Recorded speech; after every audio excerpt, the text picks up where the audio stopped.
दोस्तों Rama steel tubes limited की बात करें तो ये एक छोटा पेनी स्टॉक है जो आने वाले समय में ज़बरदस्त मल्टीबैगर रिटर्न दे सकता है। इसके पीछे वजह है इसका बिजनेस। कंपनी स्टील सेक्टर की एक शानदार कंपनी है, लेकिन अब ग्रीन एनर्जी सेक्टर में एंट्री कर चुकी है। इसकी सब्सिडीज कंपनी बनाई गई है, साथ में इससे पहले डिफेंस सेक्टर में भी एंट्री कर चुकी है। ऐसे में क्या इस समय इन्वेस्टमेंट का ये सही मौका है? क्या है आगे की संभावना? और सरकार की तरफ से स्टील सेक्टर, डिफेंस सेक्टर और रिन्यूएबल एनर्जी सेक्टर के लिए क्या योजनाएं लाई गई है जिसकी वजह से इसको फ़ायदा हो सकता है, उसको समझने की कोशिश करेंगे। वैसे तो एक छोटा सा पेनी स्टॉक है, लेकिन अभी इसने बेहतर किया है और आप देख सकते हो कि फिर से एक तेज़ी का वातावरण बनने लगा है। ऐसे में क्या स्टॉक आने वाले समय में कुछ कमाल कर सकता है, जानेंगे इस वीडियो के माध्यम से।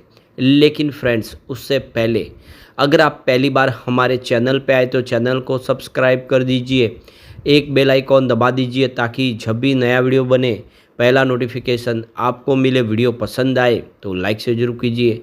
चलो फ्रेंड्स, वीडियो स्टार्ट करते हैं। मैं हूँ आपका दोस्त SP दवे और हमारे अपने चैनल ऑनलाइन कमाई में आपका बहुत बहुत स्वागत है। तो देख सकते हो कि फ्राइडे के दिन मुहूर्त ट्रेडिंग में 14.03 के आसपास इसने क्लोजिंग दी है और पिछले दो ट्रेडिंग्स में गुरुवार शुक्रवार में करीब 3.5% के आसपास की तेज़ी बनी है। अब इसकी परफॉर्मेंस अगर आप देखें तो 3 मंथ का जो इसका हाई है वो 17.55 का है और यह इसका ऑल टाइम हाई बनाया। चाहे आप 1 ईयर के हिसाब से देखें, 3 ईयर के हिसाब से या 5 ईयर के हिसाब से, तो आपको 17.55 की प्राइस देखने को मिलेगी। और ये पिछले दिनों तेज़ी तब बनी थी जब कंपनी ने फैसला किया था डिफेंस सेक्टर में एंट्री का और उसके बाद में ओनिक्स ग्रीन के साथ में एक पार्टनरशिप का, तो इसकी वजह से ये तेज़ी बनी। उसके बाद में प्रॉफिट बुकिंग हाई हो गई, स्टॉक फिर से लगभग 12-13 के आसपास है, लेकिन अभी फिर से दौड़ना शुरू किया है। इसका अगर 3 मंथ का लो देखें तो आपको 9.99 दिखाई देगा, यानी स्टॉक 10 रुपये से नीचे था। अगर हम बात कर रहे हैं 1 ईयर के लो की तो वो भी आपको 9.90 ही दिखाई देगा, यानी पिछले 1 साल में स्टॉक देख सकते हो कि 10 रुपये के आसपास ही ट्रेड कर रहा था। और 3 ईयर का लो जरूर 2.74 है, उसके हिसाब से इसने बहुत ही बेहतर प्रदर्शन किया है। और पिछले 5 साल का लो तो मात्र 21 पैसे, उस हिसाब से ये बहुत बड़ा मल्टीबैगर साबित हुआ है। इस कौड़ियों के भाव में मिलने वाला स्टॉक जिसने एक अच्छी खासी तेज़ी बताई है। अब इसकी परफॉर्मेंस देखें तो स्टॉक देख सकते हो कि 18 अक्टूबर को लगभग 13.5 के आसपास था, जो 21 अक्टूबर को 14 तक चला गया। लेकिन उसी दिन अगर आप देखें तो जो स्टॉक है वो काफ़ी नीचे आ गया, 12.96 पर आ गया। तो प्रॉफिट बुकिंग हावी हो गई 21 अक्टूबर को। उसके बाद आप देखें तो स्टॉक लगातार नीचे आया और 25 अक्टूबर तो गिरते हुए स्टॉक 11.94 पर आ गया, यानी 12 के स्तर को भी इसने तोड़ दिया। तो काफ़ी बड़ी तेज़ी के बाद स्टॉक नीचे आया, लेकिन उसके बाद स्टॉक ने रिकवरी बतानी शुरू की और आप देख सकते हो कि 28 अक्टूबर से जो स्टॉक बढ़ना शुरू हुआ वो वापस 14 तक आ चुका है, यानी एक बड़ी तेज़ी के लिए तैयार हो चुका है।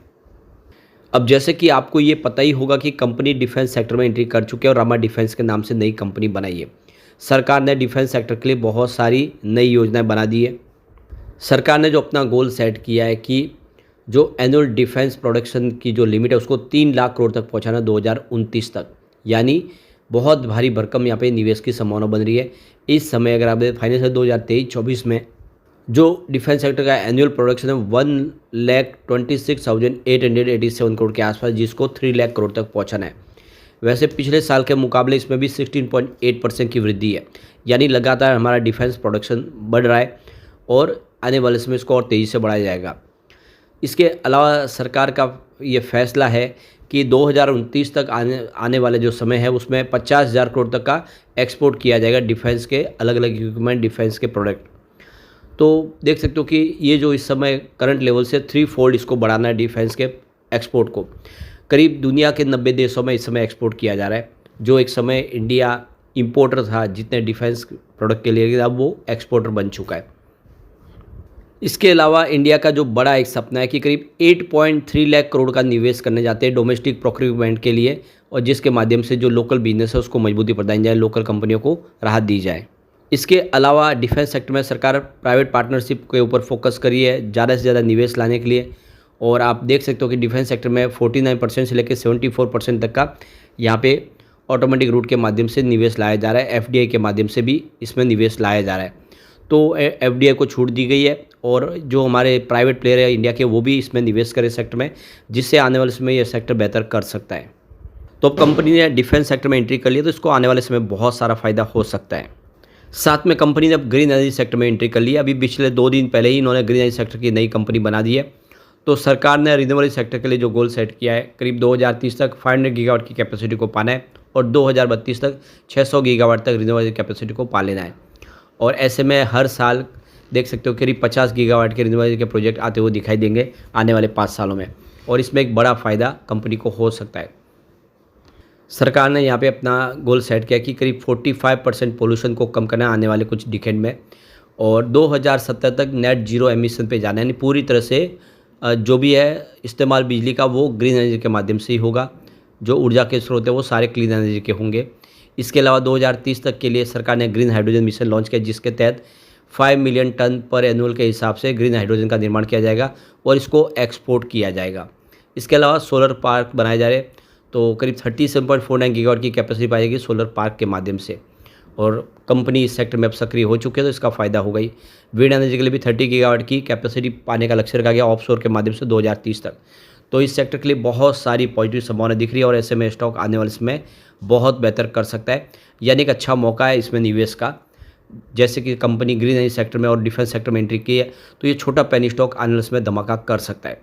वैसे इसका बिजनेस भी काफ़ी अच्छा, कंपनी लगातार प्रॉफिट में। बात करें 2021 की, तो कंपनी का रिवेन्यू 0.48 थाउजेंड करोड़ के आसपास था और कंपनी को 0.01 थाउजेंड करोड़ का प्रॉफिट हुआ था।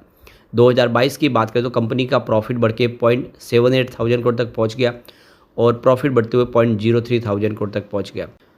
बात करें 2023 की, तो रिवेन्यू बढ़ते हुए 1.35 थाउजेंड करोड़ तक पहुंच गया और प्रॉफिट स्टेबल रहा 0.03 थाउजेंड करोड़ के आसपास, जहाँ पे कोई बदलाव नहीं हुआ। 2024 में रिवेन्यू गिर के 1.05 थाउजेंड करोड़ के आसपास आ गया, लेकिन प्रॉफिट में बदलाव नहीं हुआ, वही 0.03 थाउजेंड करोड़ के आसपास प्रॉफिट था। यानी पिछले 3 सालों से देखें तो प्रॉफिट लगभग वैसे ही है और रिवेन्यू भी अच्छा है। ऐसे में हम कह सकते हैं कि कंपनी आने वाले समय बेहतर कर सकती है। एक अच्छा मौका है लॉन्ग टर्म इन्वेस्टर के लिए। यहाँ पे इसके अगर हम SWOT को एनालिस करें तो यहाँ पे आपको समझ में आएगा कि इस समय स्टॉक थोड़ा वीक जरूर है, क्योंकि छोटा पेनी स्टॉक है। ये भी आपको ध्यान रखना चाहिए, क्योंकि इसमें बड़ी अपेक्षा नहीं कर सकते, लेकिन बिजनेस जिस तरह से कंपनी के अच्छी है, कंपनी लगातार अपने कर्ज को कम करिए, ये सारी बातें साबित करिए कि कंपनी आने वाले समय बेहतर कर सकती है।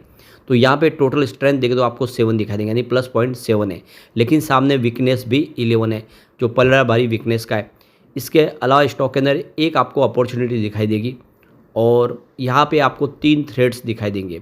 इसका मतलब यहाँ पे जो पॉजिटिव पॉइंट है वो टोटल आपको 8 दिखाई देंगे, लेकिन सामने अगर हम बात करें नेगेटिव पॉइंट की तो 14 दिखाई देंगे। तो फिलहाल जो पलड़ा भारी है वो नेगेटिव पॉइंट का जरूर है, लेकिन जिस तरह से कंपनी ने कमर कस ली है, ये स्टॉक आने वाले समय बेहतर कर सकता है। लेकिन फ्रेंड्स, कोई भी इन्वेस्टमेंट करने से पहले अपने फाइनेंशियल एडवाइजर से एडवाइस ले ले या अपना खुद का रिसर्च करें, क्योंकि मैंने वीडियो आपके एजुकेशनल पर्पज़ के लिए ही बनाया। वीडियो पसंद आए तो लाइक से ज़रूर कीजिए और चैनल को सब्सक्राइब कर दीजिए। Thank you friends.